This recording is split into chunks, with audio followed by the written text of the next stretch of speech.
Hello friends, welcome to my channel. দেশ এবং দেশের বাইরে থেকে যারা আজকে আমার ভিডিওটি কন্টিনিউ করেছেন প্রত্যেককে gardener TRIPS with Kamal YouTube চ্যানেলে স্বাগতম। তো ফ্রেন্ডস, আজকে আমার মূলত আলোচনার বিষয় আম গাছের গুটি ধরার পরে অর্থাৎ আমের একটা নির্দিষ্ট সাইজ আসার পরে কি কি পরিচর্যা করবেন, সেটি মাঠ বাগান হোক আর ছাদ বাগান হোক, প্রত্যেকটি আম গাছে এই ধরনের পরিচর্যা আপনাকে করতে হবে। পাশাপাশি এই সময় আপনাকে কিছু বিশেষ সতর্ক ব্যবস্থাপনার দিকে লক্ষ্য রাখতে হবে। সবকিছু নিয়ে থাকছে আজকের ভিডিওটি। আপনি যদি ছাদ বাগানি বা মাঠ বাগানি হয়ে থাকেন, তো আজকের ভিডিওটি মনোযোগ সহকারে ধৈর্য নিয়ে দেখতে থাকুন।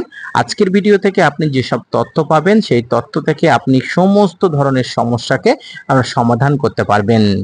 তো ফ্রেন্ডস, সময়টা বলে রাখি, এটা প্রায় মে মাসের একদম শেষ এবং জুন মাসের একদম আগমনের একটা সময়। এই সময় আপনার ছাদ বাগান বলুন আর মাঠ বাগান বলুন, প্রত্যেকটি আমের একটা নির্দিষ্ট পরিমাণ আকার আয়তন চলে এসছে। দেখুন, এই ধরনের আমের আকার আয়তন অলরেডি চলে এসছে। আপনার কাছে থাকা সমস্ত আম গাছের একটা নির্দিষ্ট আকার আয়তন আসার পরেই হয় মেন পরিচর্যা। অর্থাৎ মূলত আপনি যদি ছাদ বাগানে গাছগুলো করে থাকেন এবং আপনার গাছে যদি এই ধরনের ফলের আকার আয়তন এসে যায়, তবে আপনাকে অবশ্যই খাবারের বন্দোবস্ত করতে হবে। সেক্ষেত্রে যাদের মাটিতে গাছ আছে বা মাঠ বাগানে যারা আছে, তাদের ক্ষেত্রে কিন্তু এই খাবারের চিন্তাটা করতে হয় না। তাদের ক্ষেত্রে যে চিন্তাটা করতে হয় সেটি নিয়ে আমি আলোচনা করব। তো সর্বপ্রথম আমি মাঠ বাগানি ছাদ বাগানের পাশাপাশি ছাদ বাগানে কি করে পরিচর্যা করতে হয় সেটি আলোচনা করব। তো দেখুন, যখন ছাদ বাগানে আমগুলো একটা নির্দিষ্ট আকার আয়তন এসে যায়, তখন শুরু হয় মেন পরিচর্যা। আর এই পরিচর্যার মধ্যে আপনাকে বললাম ভারী মিশ্র খাবার দিতে হবে। এই ভারী মিশ্র খাবারটিও আরো কিছু আগে আপনার দেওয়ার প্রয়োজন ছিল। যদি আপনি দিয়ে থাকেন তো খুবই ভালো, আর যদি না দিয়ে থাকেন এই মুহূর্তে আপনাকে আমি অনুরোধ করব আপনার ছাদ বাগানের গাছগুলোর জন্য খাবার দিন। কি খাবার দেবেন? এই সময় ভারী মিশ্র জৈব সার সঙ্গে কিছু রাসায়নিক সার আপনাকে দিতে হবে। এই ভারী মিশ্র জৈব সারের মধ্যে শিনকুচি, হাড় গুঁড়ো, ভার্মি কম্পোস্ট, এসওপি, যে কোনো ধরনের কম্পোস্ট, সেটা পাতা পচা, কাউডান, বিভিন্ন ধরনের কম্পোস্ট সার আপনি দিতে পারেন। এর সঙ্গে সাব ফাঙ্গিসাইড দিয়ে টবের মাটি থেকে কিছু পরিমাণ মাটি তুলে নিয়ে খাবারটা দিয়ে তারপরে মাটিটা আবার চাপা দেন। আপনারা যারা হাফ ড্রামে গাছ আছে তারা 500 থেকে 1 কেজি পরিমাণ খাবার দেবেন। যাদের টবে গাছ আছে তারা 100 থেকে 150 বা সর্বোচ্চ হলে 200 গ্রাম খাবার দেবেন।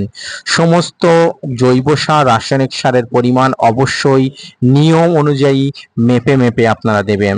এবার আসি, আপনারা যারা মাঠ বাগানি আছেন তাদের তো গাছের খাবার দেওয়ার একদমই কোনো প্রয়োজন নেই।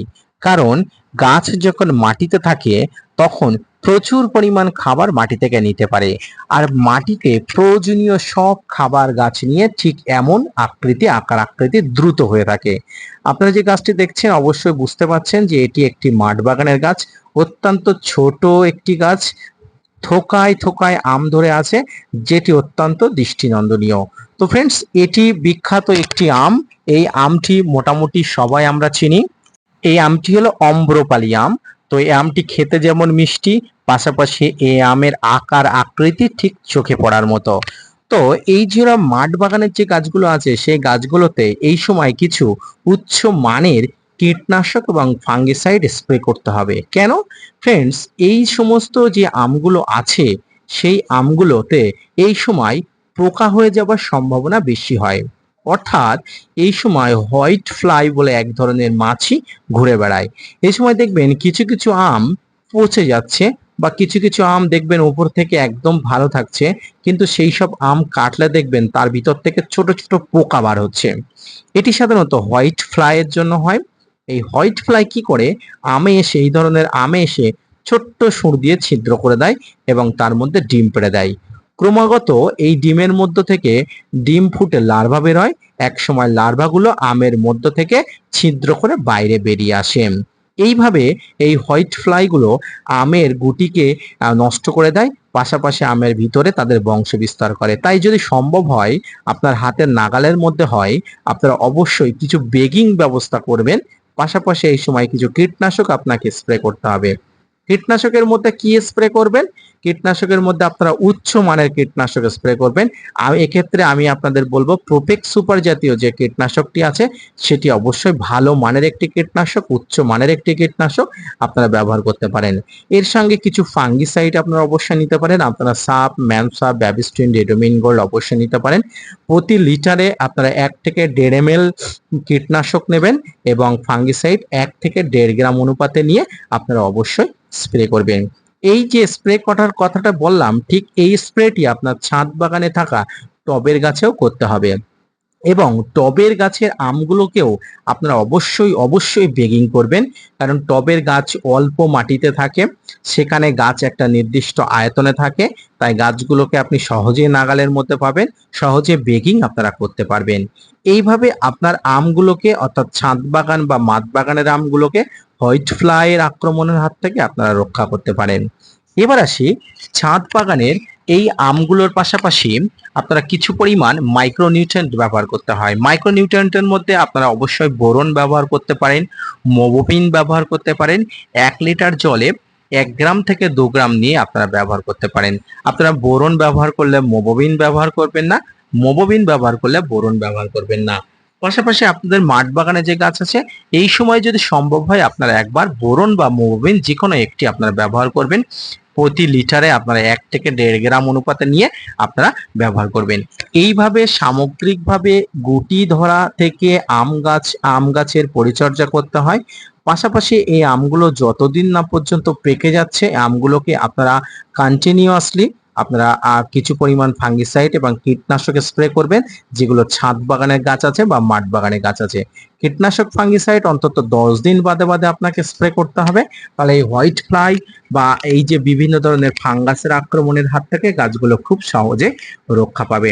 এই সময় ছাদ বাগানে যে সমস্ত গাছে ভারী খাবার দেওয়া হয়নি খাবার দেবেন, পাশাপাশি আপনারা আর অন্য কিছু দেবেনই না। ছাদ বাগানের এই ভারী খাবার দেওয়ার পরে আগামী 3 মাস আপনার গাছকে আর কোনো ধরনের খাবার দেওয়ার দরকার নেই।